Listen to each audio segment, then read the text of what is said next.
And based on their protective instincts, they would stick to their mothers more. So they are born, but they can't differentiate between themselves and their mothers. I was like that. I warned you that what I say here is about me. I'm not pointing fingers at anyone. Was it my fault? It's not, right? Was it my mother's fault? In this world, there is no mother who wants to bear their children while feeling depressed, worried, and fearful. The situation became like that. If you say that in one word, it's spiritual flow. You have to change that in us and our children. The situation becomes like that. That is spiritual. You can't do anything to change. Faith based thinking, whatever the Mudang says, it matches. So, what could change faith and that spiritual flow is Christ's gospel and God is creator simply, or Jesus is the way to heaven? It doesn't work with just that knowledge. You have to have a deeper spiritual knowledge. You don't have to go up to the mountain to meditate because God is a relational being. He doesn't require that. Mudangs are like that. They come back from 100-day prayer. Many years ago in Korea, I went to do Mudang evangelism, and the Mudang very hated me.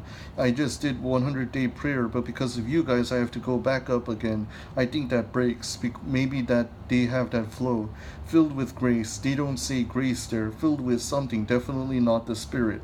When Christians come, what they brought with them breaks. They were very dissatisfied. I have to go back up again because of you. The spiritual world is scary. America is the most humanistic nation, even though they say that it's a Christian nation. They changed spiritual things into scientific, medical, and knowledge based things. The reason why it's difficult to approach 1.5 and second generation is because of these things. They make things relative and make things knowledge based. They even teach me and scold me. A 10-year-old came to me. I have to be patient, right? It's because they saw too many things on the internet. In one word, that's humanism. Are you still at that standard, Pastor? They would say to me, you still talk about Christ and spiritual things. Another extreme is I experienced more deeper than you, a 20-year-old teen. They say I've experienced more deeper than you and went farther than you. God is a relational being. He made humans in the image of himself. This means he made humans spiritual beings. He made them intelligent, willed, relational beings. Through Christ, we get to know how relational God is. Doing things forcefully is legalism. When Christ becomes clear, you don't get to do legalism.